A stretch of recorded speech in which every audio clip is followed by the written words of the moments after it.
bien, bonjour à tous et bienvenue pour ce nouveau numéro de l'émission de Web TV citoyenne de la région Auvergne, le rendez-vous avec le président René Souchon. Pour cette émission consacrée au rôle du Conseil régional en matière de développement économique, nous sommes aujourd'hui en Haute-Loire, au sein de l'entreprise DT Web qui a la gentillesse de nous accueillir. Autour du président, d'ailleurs, se trouve Monsieur Vargue, le directeur commercial de l'entreprise, et trois autres invités venus débattre. Monsieur Trac, de l'entreprise Brioude Internet, Monsieur Arnaud, de la SCOP Fontanille, qui est située au Puy-en-Velay, et enfin Monsieur Chanceau, de l'entreprise ID Travaux, située à Brioude. Merci à tous, messieurs, d'être présents. Alors, sans plus attendre, entrons dans le vif du sujet. Nous sommes ici pour parler développement économique, une des compétences majeures du Conseil régional. La conjoncture est difficile à l'échelle nationale ou même à l'échelle locale avec la crise et parfois les citoyens ont le sentiment que pour soutenir l'activité, pour aider à la création d'emplois, tout a été essayé parfois en vain.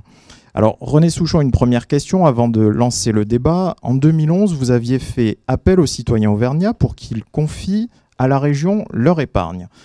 Donc vous avez emprunté directement auprès de la population et à l'époque vous promettiez que cet argent serait redistribué à son tour pour aider les PME, les TPE d'Auvergne à créer, à investir de l'emploi. Donc petite question, on est 18 mois après cette action, quel bilan pouvez-vous en tirer ? Un succès extraordinaire puisqu'à ce jour nous avons engagé sur 20 millions, 19 millions, un peu plus de 19 millions, 157 entreprises aidées et donc un nombre d'emplois très conséquent soutenus au point qu'il faut se poser la question, je l'ai posé ce matin d'ailleurs devant le Conseil économique, social et régional, de comment on fait pour l'année prochaine. Est-ce qu'on refait un appel à l'épargne sous une forme à déterminer pour réalimenter les 20 millions d'euros?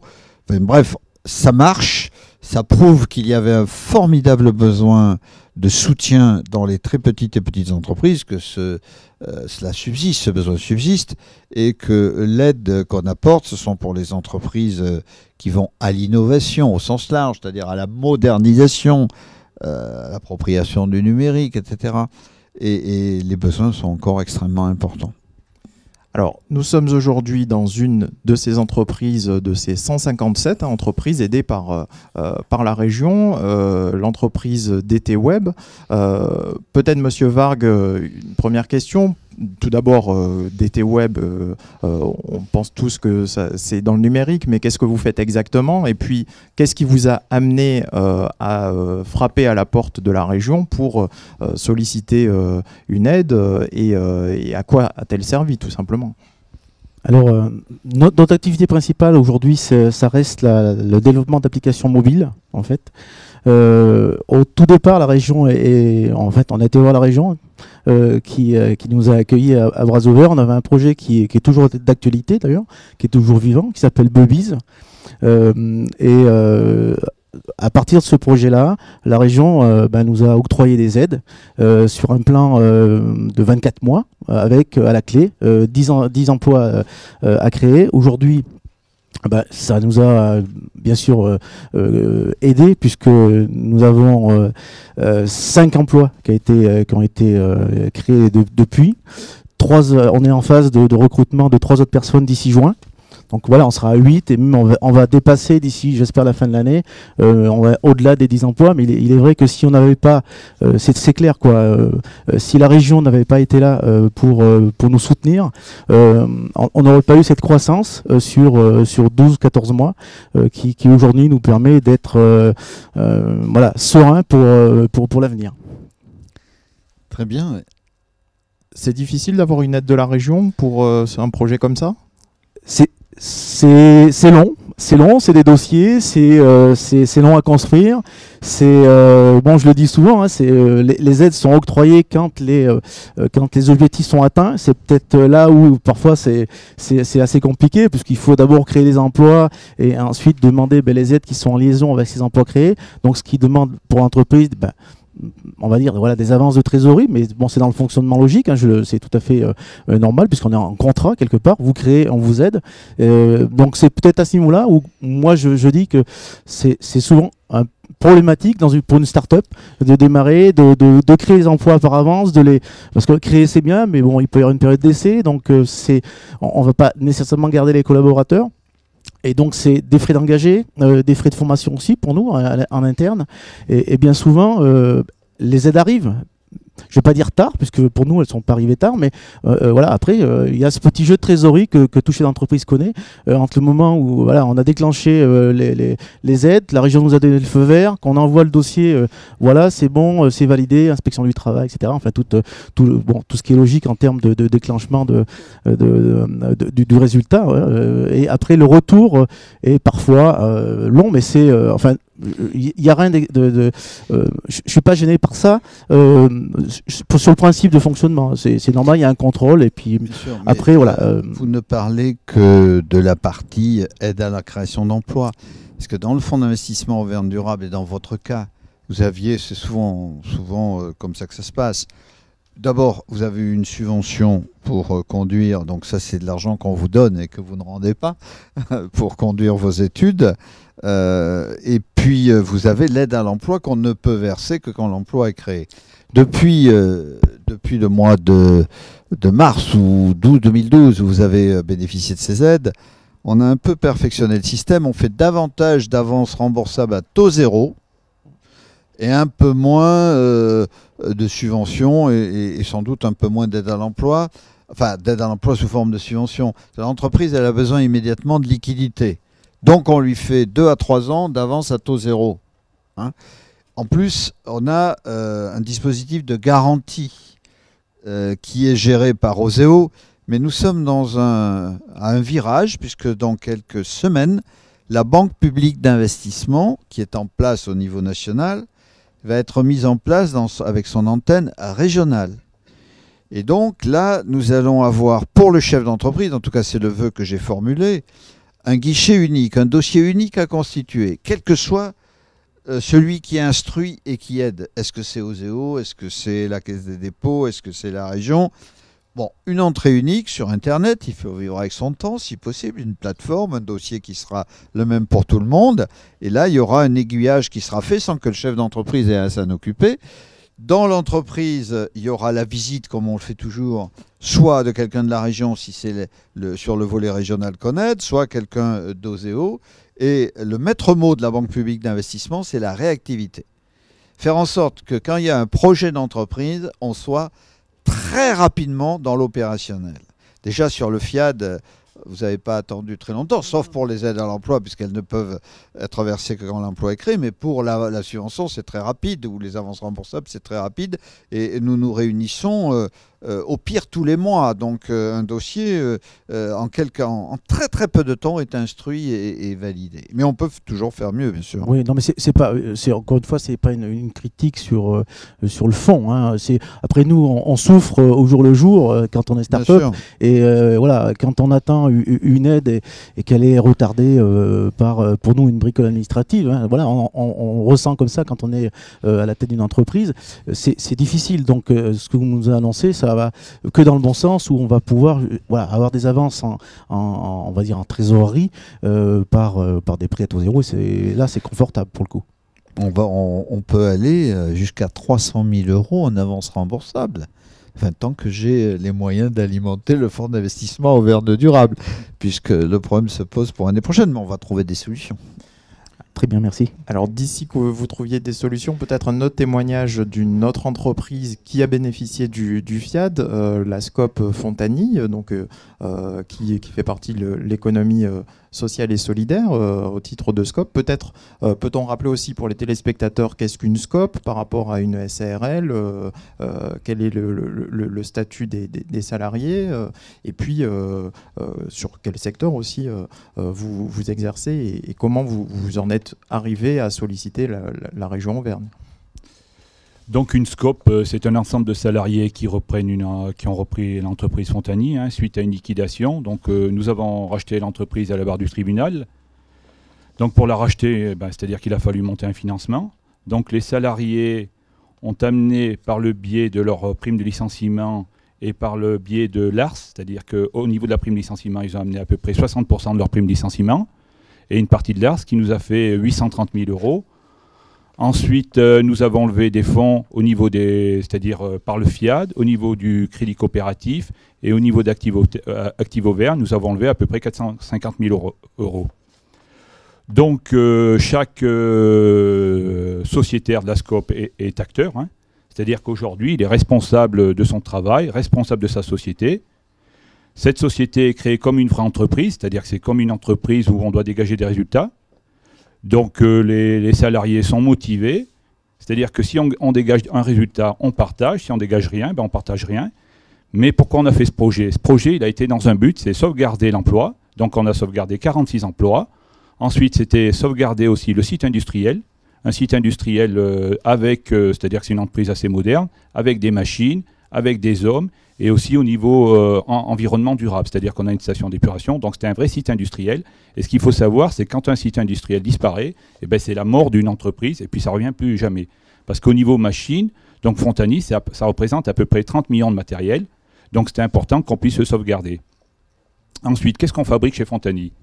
Eh ben chez Fontany, on fabrique du ruban élastique, destiné à la lingerie, ainsi que du tissu technique, et nous sommes spécialistes dans l'induction liquide, c'est-à-dire qu'on dépose du silicone sur des rubans. Donc ces rubans sont destinés à la au haut de bas style d'immeuble ou pour les bas de contention dans le médical. Et nous sommes vraiment leaders dans le bas de contention. Et donc par rapport à la région, sans la région, notre projet ne serait pas passé au niveau du tribunal. Donc c'était très important que la région nous aide parce qu'on a eu un problème avec une banque parce que une SCOP, ce n'est pas encore bien vu au niveau du monde financier. Donc, je vais dire, la région est vraiment intervenue à hauteur de 150 000 euros d'avance remboursable et pour nous aider à passer le cap au niveau du tribunal. Donc, sans la région, sans sa réactivité, aujourd'hui, il y aurait 67 personnes au chômage. Voilà. Donc, si je suis venu à cette réunion, c'est vraiment pour remercier le président qui s'est investi avec tout son groupe et la région pour faire ce qu'ils ont fait auprès de nous, auprès de Fontany SCOP, pour qu'on puisse rester vivant. Et maintenant, on est dans notre métier, c'est à nous à leur montrer ce qu'on sait faire. Très bien, et je vous remercie beaucoup d'être venus, comme vous tous. Et avant de continuer, je voudrais dire qu'il y a des choses qui viennent de bouger depuis un an et demi. Donc on a un texte législatif qui va arriver, qui s'appelle l'acte 3 de la décentralisation, dans le jargon, qui fait des régions les chefs de file en matière de développement économique. Je ne vais pas rentrer dans le détail, mais nous allons être les seuls interlocuteurs de l'État, d'une part, des entreprises, d'autre part, dans l'aide aux entreprises. Ça sera obligatoirement la région. Et donc, on s'est mis en capacité de traiter cette question du mieux possible. Il y a 3 ans, un président de région, comme moi, on venait le chercher quand les carottes étaient cuites, si je puis dire, hein, quand il n'y avait plus grand-chose à faire, ou bien parce qu'on voulait une aide qui, ma foi, était plus une aide d'aubaine qu'autre chose. Aujourd'hui, tout a changé. La réactivité étant le maître mot, dans le dispositif actuel, le président de région que je suis et le préfet de région communiquent 2 à 3 fois par semaine sur la situation de leurs entreprises et surveillent, grâce au commissaire au redressement industriel, qui est à Clermont-Ferrand, toutes les entreprises qui ont un projet de développement, d'une part, ou qui sont en difficulté. Dans les entreprises en difficulté, il y en a 2 types. Il y a les entreprises en difficulté structurelle, sur laquelle, hélas, on ne peut pas grand-chose.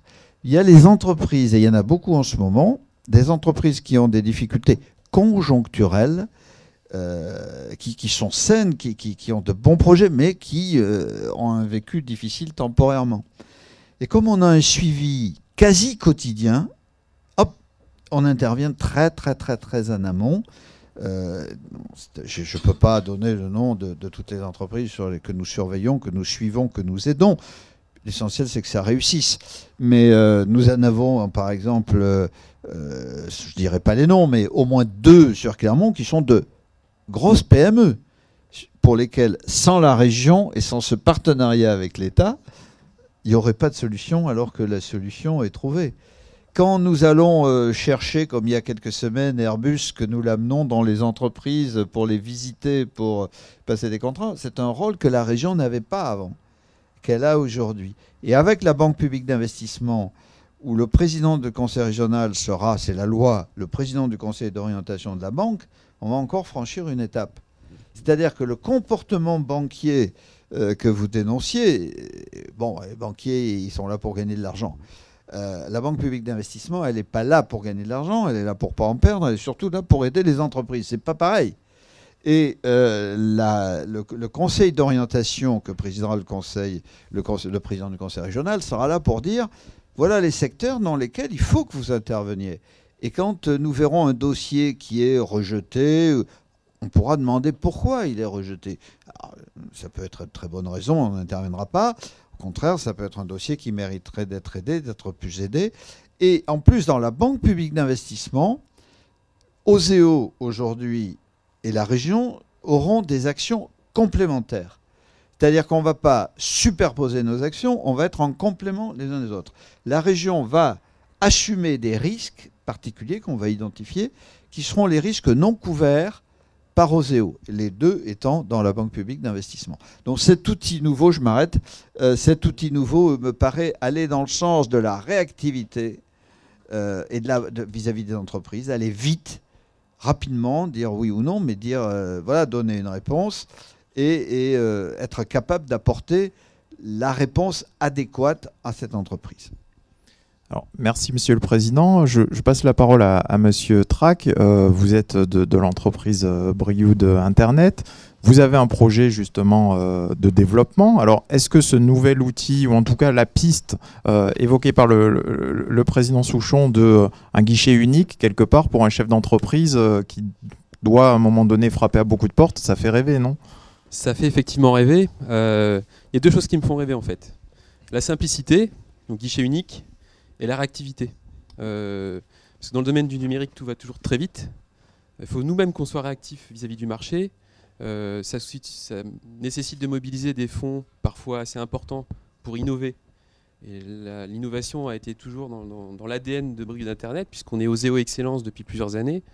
Et sans une mobilisation parfois de fonds publics, cet investissement parfois lourd ne peut pas être assumé par l'entreprise, qu'elle soit jeune, comme DT Web, ou qu'elle soit plus ancienne comme Brioude Internet, qui existe depuis 1998. Donc effectivement, cette notion supplémentaire à porter de simplicité, c'est quelque chose qui va forcément dans le bon sens pour nous. On sera demandeur d'ailleurs certainement prochainement avec mon confrère à côté de moi pour un projet qu'on a en commun avec DT Web, sur lequel le fonds de départ en termes de développement est vraiment clé pour la réussite du projet. Donc on pourra tester concrètement très bientôt, j'espère. On a d'autres dispositifs qui ne seront pas dans la Banque publique d'investissement, comme Jérémy, c'est du jargon, mais ce sont des fonds de l'Europe et des fonds de la région qui sont là pour aider l'innovation, entre autres, pour aider l'économie sociale et solidaire aussi. Et sur l'innovation, je pense qu'on a des dispositifs très complets pour accompagner les entreprises. Le plus souvent sous forme d'avance, parce que l'avance, c'est vertueux. C'est-à-dire que la subvention, ça ne l'est pas toujours. Et même souvent, ça ne l'est pas. Tandis que l'avance, on va la chercher, ça a l'avantage d'apporter de l'argent frais dans l'entreprise, il faut rembourser bien sûr, mais ça ne coûte rien. Voilà. Donc on essaie de développer plutôt ces dispositifs. Et en plus, les régions maintenant, dans ce que j'évoquais tout à l'heure, sont chargés d'élaborer un schéma régional, c'est un schéma certes, mais c'est important, de l'enseignement supérieur, de la recherche et de l'innovation.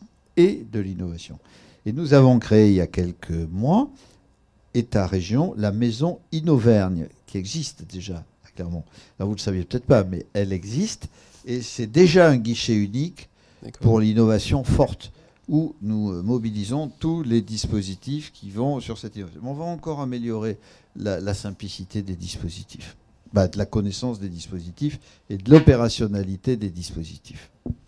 En tout cas, nous, on est ravis de cet investissement de la région aux côtés des entreprises, en tout cas dans notre secteur d'activité. C'est un engagement qu'on voit comme réciproque. Et d'ailleurs, de notre côté, on participe avec Pratique, entre autres, à des initiatives pour porter le message, la bonne parole du web auprès de toutes les entreprises pour qu'elles se numérisent davantage. Et je pense que c'est important aussi, parce que là on parle beaucoup de ce que la région apporte aux entreprises. C'est important aussi qu'il puisse y avoir une réciprocité à un moment donné, que les entreprises elles aussi participent à l'effort de la région d'une autre manière, pas sur le plan financier parce que là c'est plutôt de votre côté, mais pour que les projets portés par la région au niveau du numérique soient aussi soutenus par des démarches très opérationnel et pratique à vos côtés. Merci beaucoup, Monsieur Trac. Je vais passer la parole à Monsieur Chanceau. Donc, vous êtes le directeur de l'entreprise ID Travaux.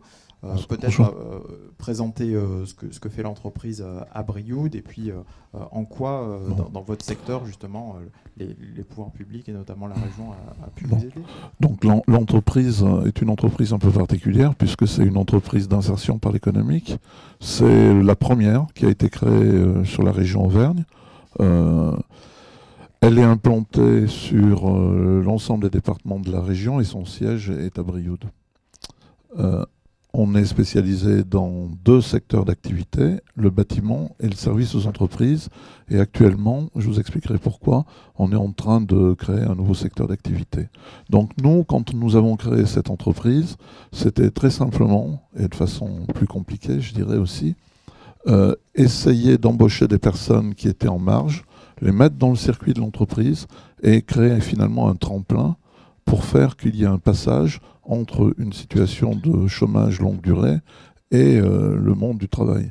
1990, c'était l'après du Cellier, enfin tout un tas de choses qui se sont passées avec des gens qui étaient, ma foi, en très grande détresse. Donc l'entreprise, eh bien, ma foi, s'est développée au fil des ans et quand la région a mis en place un service, parce que ça n'existait pas, pour l'économie sociale et solidaire, il y a un truc assez extraordinaire qui s'est mis en place, c'est-à-dire qu'il y a des personnes qui s'occupaient des dossiers, sous l'impulsion bien entendu des élus, qui se sont mis à connaître les dossiers, aller dans les dossiers et comprendre la problématique de ces entreprises que l'on confondait parfois avec d'autres types de structures qui interviennent dans le même secteur, mais qui n'ont pas les mêmes, qui ne sont pas confrontées à la même problématique, dans la mesure qu'il faut bien comprendre qu'une entreprise d'insertion par l'économique répond à une logique sociale, par rapport donc elle s'occupe d'exclus, mais en même temps elle doit suivre les règles de l'entreprise traditionnelle. Par exemple, pour pas jargonner mais donner un exemple, le turnover normalement dans une entreprise traditionnelle, c'est plutôt un secteur de mauvaise santé. Chez nous, c'est plutôt un secteur de bonne santé, puisqu'il s'agit d'embaucher le maximum de personnes, qu'elles restent le moins longtemps possible au sein de l'entreprise pour trouver un boulot, pour qu'on leur apporte un soutien pour trouver un boulot ailleurs. Il se trouve qu'en 2009, nous avons eu une difficulté particulièrement importante parce qu'en une nuit, on nous a absolument dévasté toute l'entreprise, tout le matériel. Il y a eu entre 150 et 180 000 euros de vol. Les assurances ont pourvu au truc, etc. Mais il a fallu réinvestir dans du matériel qui était amorti, mais très bien entretenu parce que nous avons un service mécanique. Mais il fallait réinvestir. Donc pour investir, eh bien, il faut amortir les investissements. Et pour les amortir, il fallait qu'on développe notre activité. C'est ainsi qu'on est passé, pour vous donner un exemple, de 2,6 millions de chiffre d'affaires à pratiquement 4 millions de chiffre d'affaires. C'est absolument énorme, une telle croissance. Et si vous voulez, on s'est retrouvé en difficulté en 2011, à perdre de l'argent, parce que nous n'avions pas suffisamment développé notre chiffre, et ce qui est beaucoup plus important, en développant notre chiffre, nous n'avions pas pu suffisamment développer notre marge. Et la région est intervenue en soutien pour, dans le cadre de la restructuration que nous opérions, intervenir dans 3 volets. Un volet recrutement, pour un responsable, un chef de chantier, un volet investissement lié à l'informatisation de la boîte nécessaire, si vous voulez, pour la gestion des systèmes d'information. Et je me souviens plus, il y a un 3e volet, sur 3 volets, un recrutement, investissement et études. Investissement et études. Voilà. Et tout ça, nous ne sommes pas tirés d'affaire, mais 2012, nous équilibrons donc l'entreprise. Et ce qui est absolument extraordinaire, c'est que nous avons été retenus donc à Paris par un fonds qui s'appelle le fonds A2I, Agir pour l'industrie, et que ce fonds a retenu le projet que nous avons proposé pour essayer de répondre à des besoins de recrutement dans l'industrie à travers des personnes qui sont assez éloignées de l'emploi. Et nous avons été le seul projet retenu, premièrement, et deuxièmement, c'est le projet qui a été un des projets qui a été le plus financé sur 3 ans par ce fonds-là. Si la région n'était pas intervenue, si vous voulez, d'un côté, on n'aurait pas trouvé la ressource nécessaire, Et d'un autre côté, c'était un sacré encouragement pour nous, quoi. Surtout le fait, en plus, d'avoir des personnes qui écoutent ce qu'on voulait faire, qui nous comprennent, et en complément avec Auvergne Active. Alors, accompagnement financier, accompagnement humain aussi. On a beaucoup de réactions puisqu'on est suivi en direct sur le site internet de la région et également les réseaux sociaux. Donc, simplement pour rappeler à nos téléspectateurs et à celles et ceux qui vous écoutent et qui pourraient avoir envie de se renseigner que toutes les aides de la région sont en ligne, donc ils peuvent regarder sur le site internet et également sur un site internet qui s'appelle regionauvergne.biz toutes les aides de la région en faveur de l'économie, et puis également télécharger sur le site internet une plaquette, je la montre à l'écran, qui peuvent feuilleter. Elle fait 8 pages à l'intérieur de laquelle donc il y a toutes les aides de la région en faveur de l'économie. Ça réagit aussi dans un autre sens, et là c'est une question directement pour le président de la région. Un internaute nous dit ok, des aides dépensées, mais est-ce que ce n'est pas du soutien à de l'emploi précaire? Bon, écoutez, nous on essaie de favoriser l'emploi, les CDI, les contrats à durée indéterminée. Ceci dit, quand une entreprise démarre, se développe, il n'est pas anormal qu'elle ait un certain nombre de contrats à durée déterminée. Mais nous, de toute façon, quand on donne de l'aide à l'emploi, je l'ai dit tout à l'heure, elle n'est donnée que pour les contrats à durée indéterminée, la subvention. Et après, c'est pour ça qu'elle tarde. Mais forcément, il faut constater que l'emploi existe depuis au moins 6 mois. Mais ce n'est pas la meilleure façon d'aider des entreprises. Aujourd'hui, la meilleure façon, c'est à toute vitesse, la réactivité, l'avance remboursable à taux zéro, et puis les garanties d'emprunt auprès de la banque lorsque vous n'avez pas de garantie, que la banque est hésitante et que nous, on est là. C'est nous qui prenons le risque. Donc c'est comme ça qu'il faut qu'on fasse. Et puis, alors les subventions sur l'innovation, la recherche, tout ça. Et globalement, il faut un accompagnement humain. Oui, souvent. Ça dépend de la taille de l'entreprise. Ceux qui sont là n'ont pas eu besoin de l'aide humaine de la région. Mais ce matin, journée de la femme, j'étais avec le préfet chez une jeune femme créatrice que nous avons aidée de A à Z. Et ça fait 1 an. Donc une création ex nihilo d'un commerce spécifique sur les vêtements de sécurité. Ce n'est pas le commerce lambda, vêtements de sécurité, c'est tout à fait particulier. Eh bien, par-delà les aides successives qu'a apporté la région, il y a un tutorat que nous payons par la plateforme, par Auvergne Interactive, justement. Nous donnons des moyens financiers à Auvergne Interactive pour qu'il y ait un tutorat sur l'entreprise, qu'elle soit suivie, cette très petite entreprise, pendant le temps nécessaire, à minima 1 an. Je crois qu'il faut qu'on sache, et c'est l'esprit de ce que je décris en permanence, s'adapter à la réalité des entreprises, constamment. Réactivité, adaptation pour l'efficacité. L'emploi, c'est quand même la priorité des priorités. L'opinion publique, c'est ça qui la préoccupe, l'emploi. Et nous, en Auvergne, nous avons mis l'emploi, et l'emploi des jeunes en priorité, ça va de soi, on en a besoin, mais tous nos efforts sont concentrés là-dessus. Ben, je dirais que moi, au niveau de la reprise d'entreprise, c'est-à-dire que ce n'est pas des emplois précaires, parce que sauver une entreprise, c'est créer de la richesse au niveau d'une région, au niveau d'une ville, et c'est vraiment... on voit que les politiques ont pris conscience ce que c'est une petite entreprise. C'est-à-dire qu'une petite entreprise, c'est peut-être 46 emplois, mais si on laisse mourir 46 emplois ici, 46 emplois ailleurs, c'est-à-dire qu'à force, on ajoute des centaines d'emplois qui vont disparaître. Et la région, ça nous permet d'être très réactifs au niveau de la sauvegarde du tissu industriel. Et puis aussi, c'est se projeter sur l'avenir en étant innovant, et puis créer des emplois dans le futur. Mais on ne peut pas laisser mourir le tissu industriel comme ça. Donc c'est une prise de conscience au niveau des politiques. Et puis aussi, c'est par rapport à la décentralisation. On voit qu'il y a eu un commissaire au redressement productif qui est près des entreprises au niveau de la région. Et c'est très important pour présenter un dossier de reprise. Donc on voit que tout est fait pour qu'on puisse sauvegarder le tissu industriel et puis qu'on puisse pérenniser l'emploi et aussi le travail et nos clients aussi. C'est assurer l'avenir.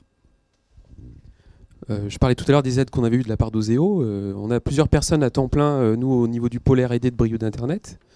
Et ce sont des emplois qu'on a pu pérenniser parce que régulièrement, on peut réinvestir dans l'innovation. Et de façon très directe, il y a l'emploi qui est lié à ces aides-là, et de façon indirecte, d'autres emplois dans l'entreprise au travers des produits issus de cette innovation qu'on peut vendre à nos clients. Aujourd'hui, sur une quarantaine de salariés chez Brioude, il y a aujourd'hui une personne en CDD. Donc on ne peut pas parler d'emploi précaire. Je pense qu'on partage les mêmes préoccupations avec la région. Les patrons sont aussi là pour développer leurs entreprises, et le développement passe par l'emploi. Donc on partage la même problématique que la région sur la création de richesses et d'emplois. La création de richesses passe par l'emploi. Bien sûr, il est évident qu'il n'y a pas d'emploi, parce que c'est tellement évident pour nous et pour vous. Il n'y a pas d'emploi sans entreprise, mais il y a encore des gens auxquels il faut l'expliquer que s'il n'y a pas d'entreprise, il n'y a pas d'emploi. Mais pour illustrer la réactivité que j'évoque tout au long de mon propos, je vous dirais, Monsieur Trac, que votre dossier qui est arrivé à la région le 28 février devrait passer en commission permanente du Conseil régional le 15 avril, et que donc vous devriez avoir une aide nouvelle pour le dossier que vous nous avez déposé. 28 février, nous sommes le 8 mars, donc il y a une semaine, et la prochaine commission permanente, c'est le 15 avril, et vous aurez la réponse.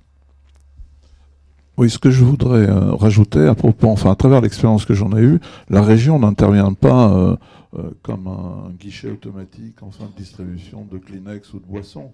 La région intervient sur un projet. Et d'abord l'entreprise, si elle sollicite un appui, c'est à travers le projet. C'est pas pour embaucher un tel ou un tel. Et ce qu'a très bien dit le président de la région, c'est que de toute façon, moi à ma connaissance, la région sur des financements de postes n'intervient que sur des contrats à durée indéterminée, où vous devez d'abord faire la preuve que la personne est embauchée, et ensuite qu'elle reste bien dans l'entreprise. C'est tout à fait ça. Tout à fait ça. Et donc, on voit à travers toutes nos explications que les choses ont évolué. On est passé de collectivités, en l'occurrence la région, qui avait tendance à être un peu des guichets et considérée comme telle par les entreprises, où on allait chercher parfois effet d'aubaine le chèque. On est passé à des collectivités, notamment une région partenaire des entreprises, et qui est dans la co-construction du développement. Il n'y a pas une seule aide accordée par la région qui n'ait donné l'objet d'une visite dans l'entreprise. Pour expertiser, c'est normal, on va voir sur place quel est le projet, et on s'efforce ensuite de répondre très rapidement. Eh bien, merci beaucoup pour ces précisions. Donc, au moins, on aura rassuré et informé un internaute. Monsieur Vargue, peut-être un dernier mot, il nous reste 2 minutes. Pour rebondir, pour continuer, il est clair que si, pour répondre à l'internaute, il est clair que si la région ne nous a pas soutenus, on ne serait pas là pour vous recevoir, tout simplement. Donc, les collaborateurs qui sont derrière moi en train de travailler, ils ne le seraient pas si la région ne nous avait pas soutenus. Donc, voilà, tout simplement pour une réponse pratique. Et c'est la 2e fois que je viens dans cette entreprise. Absolument. Eh bien, messieurs, merci beaucoup. Donc, l'émission se termine. Je pense qu'on a fait un gros tour. Ce que peuvent retenir aussi nos téléspectateurs, c'est que il y a beaucoup de choses qui existent. Donc, n'hésitez pas, je le redis, à consulter le site internet regionauvergne.biz, où si vous avez un projet de création, de reprise, de demande d'innovation par rapport à vos entreprises, vous pouvez vous renseigner. Également le site de la région, auvergne.fr, où vous avez un certain nombre de publications, et même vous pouvez faire des démarches en ligne. Donc le rendez-vous se termine sur cette thématique. Le mois prochain, nous serons à Clermont-Ferrand, ce coup-ci, dans le Puy-de-Dôme, pour parler de la thématique du développement durable. Donc d'ici là, je vous dis à très bientôt. Et puis vous pouvez consulter cette émission sur le site internet, en replay, ou sur la chaîne Dailymotion de la région Auvergne. Merci à tous. Merci, messieurs. La prochaine fois, il faudra mettre quelques femmes, surtout le jour de la journée des femmes. On n'a pas la parité.